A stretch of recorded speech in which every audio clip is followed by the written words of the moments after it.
Hello everyone. So North Korean weaponry is making its debut in Ukraine.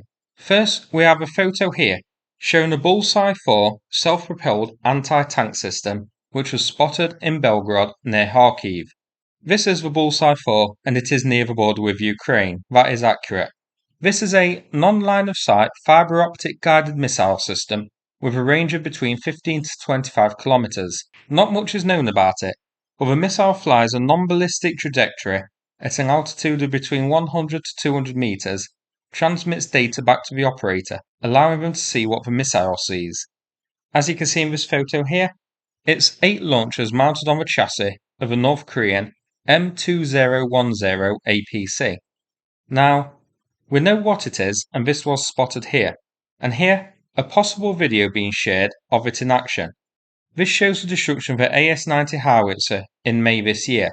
At the time, it was unknown what was used to hit the AS-90, but it's now widely been shared as being the Bulsae-4.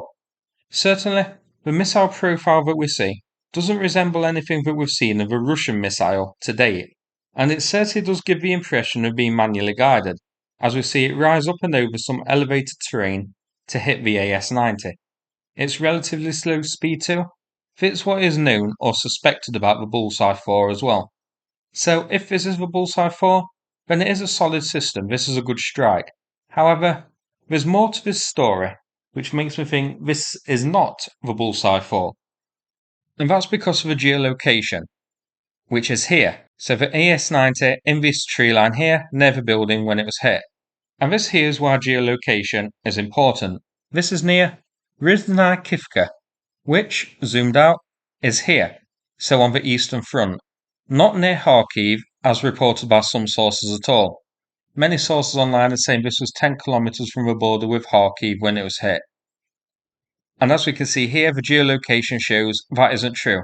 This is on the eastern front, and that's why geolocation is so important. It being on the eastern front, I find it unlikely, especially since this AS-90 was destroyed back in May. Would a Bulsae-4 have been operating on the eastern front for so long without being spotted by Ukraine and identified until now? I don't think so. Ukraine has hundreds, thousands of drones in the air, all the time seeking out targets. So I don't think they'd have missed something new like a Bulsae-4. I think this was something else. It is certainly a very odd flight path. I've no idea what it is, but for me, the geolocation doesn't work for this being a Bulsae-4. It's one thing to operate them within Russian borders itself recently, and so only have them recently spotted by Ukraine in Belgorod.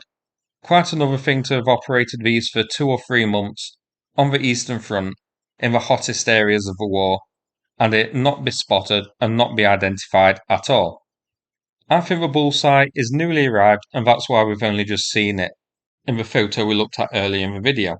I think people saw the photo for the Bulsae-4, remembered this clip from months ago, put 2 and 2 together to make Bulsae-4, which isn't correct.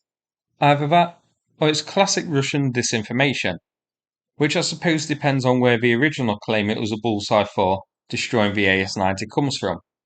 If it was through Russian channels, or some randomer on Twitter. So that's it for this video. I'd love to read your comments. Is this a Bulsae-4 hitting the AS-90, or do you think, like me, it is something different? Thanks very much for watching, and now, before we finish, I'm going to play a video from Sanath about the ongoing fundraiser with him. Thanks very much, and take care everybody. Hello Sukhmimers community, my name is Sanath.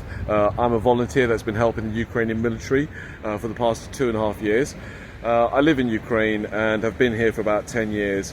At the start of the war, my good friend Yuri, who was my gym instructor, went to join the military, and I stayed on to help support these guys. We've done lots of work along the way, so thank you for everyone who supported us. We currently have a fundraiser ongoing for an armoured vehicle. Cyclist for an armoured vehicle. It's going really well. We've raised nearly £10,000. We have got £15,000 to go. The vehicle has already been purchased and is now at the garage. It's having a BMW engine installed, and then it will be taken to Ukraine to have the ceramic and Kevlar armaments installed. So with your continued support, we'll be able to bring this project to a successful conclusion. Thank you very much.